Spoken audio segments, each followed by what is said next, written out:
Hai guys, ketemu lagi sama aku yang akan menemani hari-harimu.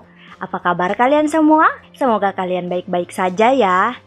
Kali ini saya akan membahas film The Good Doctor Season 2 episode 6, di mana kali ini kita akan diperlihatkan Dr. Malfi dan Leah tinggal bersama dengan perbedaan unik dari mereka berdua.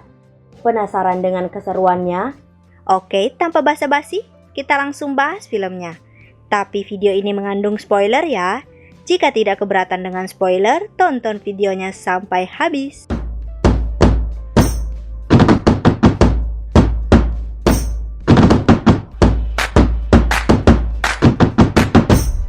Film diawali dengan diperlihatkannya Leah dan Dr. Malfi sudah tinggal di apartemen baru dan tentunya lebih besar. Mereka berdua sangat terlihat senang, namun Dr. Malfi yang orangnya perfeksionis agak kurang suka dengan sifat Leah yang sembrono. Leah selalu menaruh barangnya yang sudah dipakai dan tidak diletakkan pada tempatnya. Seperti remote TV yang harusnya diletakkan di tempatnya setelah dipakai, namun Leah selalu meninggalkannya di sofa. Sikat gigi yang tidak diletakkan pada tempatnya. Gelas yang ditinggalkan begitu saja di atas meja setelah dipakai. Bahkan ada satu kemauan Dr. Malfi tentang tisu toilet, di mana Dr. Malfi menaruh tisu toilet dengan seperti ini. Sedangkan Leah selalu meletakkan tisu toilet seperti ini. Namun Leah selalu tidak memperdulikan apa yang dikatakan oleh Dr. Malfi dan terkesan menghindar. Lalu kita diperlihatkan kemunculan seorang pasien yang bernama Cole. Cole ini adalah pemain biola profesional dan terlihat Cole sangat giat latihan walaupun sedang di rumah sakit. Cole ini juga terlihat sangat mencintai pekerjaannya sebagai pemain biola profesional, bahkan ia selalu berlatih sejak umur 5 tahun. Namun Cole memiliki luka ringan di tangannya akibat melakukan manikur sehingga tangannya bernanah hingga infeksi. Dr. Resnick menjelaskan jika Cole hanya infeksi biasa sehingga dengan sedikit dibersihkan lukanya lalu dibuang nanahnya, setelah itu diperban, maka luka dari Cole akan sembuh. Akhirnya Cole dilakukan pembersihan pada luka dan mengeluarkan nanah dari jari Cole. Saat Dr. Malfi mengeluarkan nanah dari jari Cole, tiba-tiba saja Cole merasakan kesakitan padahal Cole sudah dibius dan seharusnya Cole tidak merasakan apapun. Dr. Malfi langsung menyimpulkan jika mungkin saja infeksi Cole ini diakibatkan oleh necrotizing fasciitis sehingga harus dilakukan pemeriksaan dengan cara membedah jari Cole. Necrotizing fasciitis adalah adanya bakteri pemakan daging yang terjadi ketika bakteri memasuki tubuh melalui retakan di kulit. Kondisi ini menyebar dengan cepat. Gejalanya biasanya demam, kelelahan, dan rasa sakit yang tidak sesuai dengan besarnya luka. Lalu kita diperlihatkan Dr. Malfi dan Dr. Resnick sedang berdebat dengan keputusan apa yang akan diambil untuk menyembuhkan Cole. Dr. Malfi sangat ingin melakukan pembedahan pada jari Cole agar dapat memastikan apakah benar-benar ada bakteri pemakan daging pada jari Cole. Namun Dr. Resnick menolak pemeriksaan itu karena jari memiliki ribuan syaraf dan jika harus membedahnya maka jarinya akan rusak. Jika jarinya rusak maka permainan biola Cole akan jelek dan membuat karir yang telah dibangun sejak kecil oleh Cole akan mati. Dr. Malfi membantah hal itu karena jika dibiarkan dan itu benar bakteri pemakan daging maka Cole mungkin bisa mati dan tentu mengakhiri karir dari Cole juga. Dr. Resnick tetap menolak hal itu karena menurut Dr. Resnick terlalu dini untuk menyimpulkan jika itu adalah bakteri pemakan daging. Dr. Resnick pun melakukan pemeriksaan pada jari Cole yang sudah diperban, namun Dr. Malfi menyadari jika suhu tubuh dari Cole naik dan ruam pada kulit Cole menyebar. Ruam pada kulit adalah perubahan pada kulit berupa noda kemerahan, bintil atau luka lepuh akibat iritasi atau peradangan. Area kulit yang muncul ruam juga bisa terasa gatal atau seperti terbakar. Dr. Malfi mulai bersikeras jika di jari Cole terdapat bakteri pemakan daging. Dr. Malfi menyarankan agar Cole melakukan pemeriksaan dengan cara pembedahan agar mengetahui dengan pasti apakah jari Cole terdapat bakteri pemakan daging. Dr. Resnick yang melihat Cole mulai takut meminta agar Dr. Malfi keluar untuk berbicara dengannya. Dr. Resnick terlihat sangat simpati sekali dengan karir dari Cole, sehingga ia tidak mau melakukan pemeriksaan apapun yang membuat karir Cole terancam. Namun saat mereka berdebat, tiba-tiba saja suhu dari Cole kembali meningkat dan itu tentu hal yang tidak wajar. Dr. Resnick yang melihat itu akhirnya setuju untuk dilakukan pemeriksaan dengan cara pembedahan pada jari Cole. Saat dilakukan pemeriksaan pada jari Cole dan terlihat jika jaringan kulit dari Cole sudah mulai mati dan menyebar. Akhirnya Cole harus diamputasi sedikit dari jarinya. Namun setelah dilakukan operasi dan proses penyembuhan, tiba-tiba saja suhu tubuh dari Cole kembali naik dan ruam pada kulitnya telah menyebar hingga tangan Cole. Dapat disimpulkan ternyata bakteri pemakan daging itu sudah menyebar hingga tangan Cole tanpa diketahui oleh para dokter. Tentu jalan satu-satunya adalah mengamputasi tangannya. Saat dilakukan amputasi, Dr. Resnick menyarankan agar Cole setelah diamputasi dimasukkan pada ruangan terapi oksigen hyperbaric. Hal ini bertujuan agar bakteri pemakan daging itu mati karena oksigen sangat beracun bagi bakteri. Dr. Resnick pun meminta agar dirinya yang menemani Cole di dalam ruangan terapi oksigen hyperbaric itu, karena dirinya sangat simpati kepada Cole. Lalu kita diperlihatkan Dr. Resnick sedang bersama dengan Cole yang belum sadarkan diri di ruangan oksigen hyperbaric. Cole pun sadarkan diri dan Dr. Resnick langsung mencoba membuat Cole tenang serta memberitahu bahwa Cole telah diamputasi karena terdapat bakteri pemakan daging. Cole sangat syok mendengar hal itu dan tak percaya karena dirinya masih merasakan sakit pada tangannya. Dan saat Cole melihat tangannya, benar saja tangannya sudah tidak ada. Dr. Resnick menjelaskan bahwa yang dirasakan pada Cole adalah phantom pain. Phantom pain adalah kondisi ketika terjadi rasa nyeri, gatal, kesemutan, atau mati rasa yang berkelanjutan pada bagian tubuh yang telah diamputasi. Cole sangat sedih mendengar hal itu dan mulai menyalahkan Dr. Resnick serta meminta Dr. Resnick pergi. Dr. Resnick yang sangat simpati kepada Cole dan merasakan juga kesedihan Cole menjelaskan bahwa dirinya tidak bisa meninggalkan Cole sendiri di ruang oksigen hyperbaric. Karena jika terjadi sesuatu pada Cole, Dr. Resnick bisa dengan cepat menolong Cole. Akhirnya mereka berdua di ruangan oksigen hyperbaric hingga terapinya selesai dan memastikan jika bakteri pemakan daging sudah tidak menyebar. Setelah melanjutkan terapi, Dr. Resnick menyendiri dan terlihat sangat sedih. Dr. Melendez yang melihat Dr. Resnick yang tidak seperti biasanya langsung menghampiri Dr. Resnick. Dr. Resnick yang biasanya sangat ingin berkompetisi hingga melupakan jika pasien perlu perhatian, kini terlihat sangat sedih dengan keadaan pasien. Dr. Resnick menjelaskan jika dirinya sangat sedih karena mendiagnosa Cole tidak dari gejala, tapi dari keinginan Cole yang tetap ingin berkarir. Sedangkan Dr. Malfi dapat menyingkirkan semua yang mengganggu dan fokus pada gejala. Jika saja Dr. Resnick mengikuti perkataan Dr. Malfi dari awal, mungkin Cole tidak harus diamputasi hingga tangan. Dr. Melendez menjelaskan bahwa dirinya ketika masih jadi dokter residen ada dokter residen baru. Dr. Melendez yang awalnya memiliki sifat yang hampir sama dengan Dr. Resnick menjelaskan bahwa dirinya sangat ingin berkompetisi dengan dokter residen baru itu.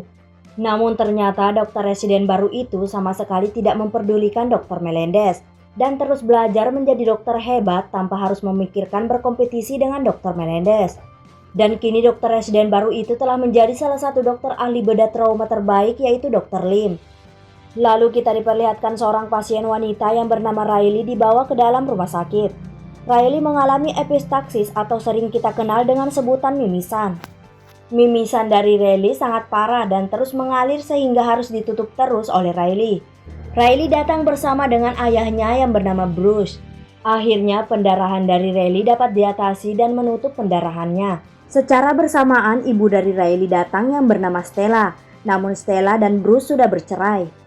Lalu kita diperlihatkan Dr. Park sedang berbicara dengan orang tua Riley. Orang tua Riley menjelaskan bahwa Riley mengalami mimisan sudah lama. Tidak hanya itu, ternyata Riley sering mengalami sakit perut, insomnia, dan kadang sakit pada dada saat bernafas. Orang tua Riley sebenarnya telah membawa Riley ke setiap rumah sakit, namun para dokter tidak menemukan masalah apapun pada Riley. Sampai ada seorang dokter psikolog mengatakan jika Riley melakukan sesuatu di alam bawah sadarnya karena menginginkan orang tua dari Riley kembali bersatu. Orang tua Riley mempercayai perkataan dokter psikolog itu karena Riley juga sifatnya berubah saat orang tua Riley bercerai. Seperti ingin menyendiri dan menjauh dari siapapun dan seharusnya Riley sudah dapat menerima ini semua karena sudah 5 tahun perceraian orang tua Riley terjadi. Dr. Park dan orang tua pun menemui Riley yang sedang diperiksa oleh Dr. Brown. Dr. Brown menjelaskan jika mimisan Riley telah sembuh, namun membran nasal milik Riley sangat tipis sehingga Riley harus lebih berhati-hati. Riley menjelaskan jika dirinya pernah menghirup Flonase untuk mengobati batuk, hidung tersumbat, dan gatal. Riley melakukan hal itu karena jika Riley memberitahu apa yang dirasakan kepada orang tuanya, maka orang tuanya akan membiarkan saja dan menganggap Riley ingin cari perhatian dengan cara berpura-pura sakit. Sehingga Riley mencari tahu sendiri apa penyakitnya dan membeli obat Flonase sesuai dengan arahan di internet. Dr. Park menjelaskan bahwa penyalahgunaan Flonase atau obat hirup apapun akan membuat membran sel tipis. Akhirnya Dr. Park mengizinkan Riley dan orang tuanya pulang. Namun saat Riley mau pulang, tiba-tiba saja orang tua dari Riley bertengkar karena ingin Riley tinggal di rumah salah satu dari mereka. Riley sangat kesal dengan pertengkaran orang tuanya itu. Tiba-tiba saja dada dari Riley sesak dan akhirnya muntah darah. Riley pun dilakukan pemeriksaan oleh Dr. Brown. Saat dilakukan pemeriksaan, Riley menjelaskan bahwa dirinya menjadi orang yang tertutup karena nilai raportnya jelek dan membuatnya tidak naik kelas. Bahkan teman-temannya sering memperlakukan Riley seperti orang bodoh, oleh sebab itu dirinya lebih ingin tertutup. Orang tuanya pun tidak percaya jika Riley sakit dan malah menyimpulkan bahwa anaknya mencari perhatian karena orang tuanya bercerai. Namun saat dilakukan pemeriksaan oleh Dr. Brown juga tidak menemukan apapun yang salah pada Riley. Dr. Brown yang masih tidak percaya jika Riley hanya mencari perhatian memutuskan untuk melakukan CTI bersama Dr. Park. Saat sedang melakukan CTI pada Riley, Dr. Park menjelaskan jika dirinya pernah bercerai dan sifat anak menjadi seperti Riley adalah hal yang wajar. Dr. Park setuju dengan orang tua Riley jika Riley memang butuh dokter psikolog agar Riley dapat menerima perceraian ibunya. Namun Dr. Brown membantah hal itu karena ia sangat percaya jika Riley mengalami sesuatu yang membuat dirinya sakit. Saat mereka sedang berdebat, hasil dari CTI pun keluar dan menunjukkan jika Riley benar-benar sehat dan tidak ada yang salah pada Riley. Dengan sangat terpaksa, Dr. Brown setuju dengan Dr. Park agar Riley dipulangkan. Namun esok harinya Riley kembali lagi, akan tetapi kini Riley mengalami demam tinggi dan Riley sulit bernafas. Bruce terlihat sangat panik dengan keadaan Riley, namun selalu menuduh jika Riley melakukan itu semua karena ulah Riley itu sendiri. Riley dilakukan pemeriksaan dari awal lagi, namun hasilnya tetap sama, yaitu tidak ada yang salah dengan kesehatan Riley. Namun Dr. Brown menyadari jika hasil CTI milik Riley pada bronkus terdapat bayangan. Sebenarnya bayangan ini bisa saja bayangan dari organ lain, namun Dr. Brown berpendapat jika bayangan itu adalah bayangan dari tumor. Dr. Brown menyarankan agar dilakukan eksplorasi FATS pada Riley untuk memastikan apakah benar-benar ada tumor atau tidak. FATS adalah operasi melalui 1 hingga 4 irisan kecil, masing-masing berukuran 5-12 mm, sehingga para dokter dapat melihat seluruh rongga dada melalui kamera kecil. Tentu Dr. Park menolak hal itu karena menurutnya itu hanya ulah Riley untuk mencari perhatian. Dr. Lim akhirnya memutuskan agar menanyakan apakah orang tua Riley mau melakukan FATS kepada Riley. Dr. Brown menjelaskan kepada orang tua Riley bahwa terdapat sebuah bayangan yang mungkin adalah sebuah tumor, dan menyarankan melakukan FATS untuk memastikannya. Tentu orang tua Riley awalnya tidak setuju karena mereka sebelumnya pernah membawa ke banyak dokter, namun tidak ada yang mengatakan bahwa Riley memiliki tumor. Tidak hanya itu, hasil CTI juga mengatakan itu adalah bayangan dan kemungkinan kecil jika itu adalah bayangan tumor. Orang tua Riley seperti terlihat masih kekeh jika semua itu hanya karena Riley yang cuma mencari perhatian. Dr. Brown menjelaskan jika orang tua Riley hanya percaya kepada perkataan para dokter psikolog, sedangkan tidak percaya kepada Riley yang jelas-jelas mengatakan bahwa dirinya sedang sakit. Dr. Brown meminta agar para orang tua Riley mempercayai apa yang dikatakan oleh Riley bahwa Riley sedang sakit bukan mencari perhatian. Orang tua Riley akhirnya sadar dan memutuskan untuk melakukan FATS pada Riley. Riley yang mendengar itu sangat senang karena dirinya kali ini dipercayai oleh orang tuanya. Riley pun dilakukan FATS. Saat dilakukan FATS tidak ada sama sekali tanda-tanda adanya tumor. Akan tetapi saat terus dilakukan pengecekan, para dokter dengan tidak sengaja merobek arteri. Karena terjadi pendarahan akibat robeknya arteri, akhirnya Dr. Lee memutuskan untuk membedah Riley. Para dokter pun melakukan perbaikan pada arteri Riley, namun Dr. Lee merasa sangat aneh karena arteri Riley sangat tipis sehingga mudah robek. Saat mereka sedang melakukan pemeriksaan, tiba-tiba saja mereka melihat benda asing yang seharusnya tidak ada dalam paru-paru Riley. Benda itu adalah Lego. Dr. Park menjelaskan mungkin Lego itu telah lama ada di dalam paru-paru Riley dan membuat paru-paru kadang-kadang tertutup dan membuat peradangan. Kekebalan tubuh dari Riley berusaha menyerang benda asing tersebut. Itulah yang membuat Riley tiba-tiba kesakitan. Dr. Lim juga menjelaskan bahwa Lego itu sangat kecil dan tipis sehingga tidak dapat terlihat di CTI. Itulah yang membuat para dokter sebelumnya salah menangani Riley. Setelah menjelaskan semuanya, para dokter pun meninggalkan Riley dan keluarganya. Orang tua Riley pun tentunya menyesal dan meminta maaf kepada Riley karena tidak mempercayai Riley selama ini. Orang tua Riley pun menyadari jika perceraiannya membuat Riley menjadi korban. Namun Riley membantah hal itu karena menurutnya perceraian orang tuanya adalah yang terbaik, karena dirinya tidak tahan melihat orang tuanya bertengkar tiap hari. Di sisi lain kita diperlihatkan Lea dan Dr. Murphy bertengkar hebat, karena Lea sudah mulai tidak tahan dengan sifat perfeksionis dari Dr. Murphy. Lea yang tidak tahu lagi bagaimana menghadapi Dr. Murphy memutuskan untuk menemui Dr. Glassman. Lea terlihat sangat emosi dengan tingkah laku Dr. Murphy yang mengatur semua letak benda tanpa ada toleransi sedikit pun. Namun Dr. Glassman menanyakan kepada Lea apakah perasaan Lea kepada Dr. Murphy. Tentu Lea menjelaskan jika dirinya sangat menyukai Dr. Murphy karena Dr. Murphy baik, jujur dan tidak ada yang ditutup-tutupi. Dr. Glassman lalu menanyakan apa yang diinginkan Lea saat itu terhadap Dr. Murphy.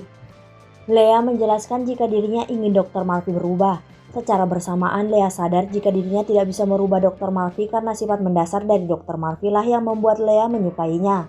Dr. Glassman menyarankan jika Lea tidak kuat dengan Dr. Murphy yang seperti itu, sebaiknya Lea meninggalkan Dr. Murphy secepatnya. Karena jika makin lama, Dr. Murphy makin sakit hati. Namun jika Lea menyukai Dr. Murphy, maka bertahanlah dan berusaha mencari jalan keluar untuk masalah mereka berdua. Lea pun meninggalkan Dr. Glassman. Lalu kita diperlihatkan Lea yang telah menunggu kedatangan Dr. Murphy. Lea meminta agar mereka mendesain ulang tempat tinggal mereka agar mereka berdua bisa tinggal bersama dengan perbedaan mereka masing-masing. Satu yang telah diubah oleh Lea dan itu membuat Dr. Murphy setuju untuk melakukan desain ulang apartemen mereka yaitu perubahan pada tisu toilet. Di akhir film kita diperlihatkan Dr. Glassman dan Debbie sedang berkencan di rumah Dr. Glassman. Mereka terlihat sangat mesra namun saat mereka sedang memadu kasih tiba-tiba saja Dr. Glassman terjatuh. Dr. Glassman sangat kesal dengan keadaannya karena tidak sesehat dulu dan meminta agar Debbie meninggalkannya sendiri. Dan film pun berakhir. Jika suka dengan channel ini, mohon di subscribe, like, comment, and share. Jika ada film yang ingin dibuatkan alurnya, komen aja. See you!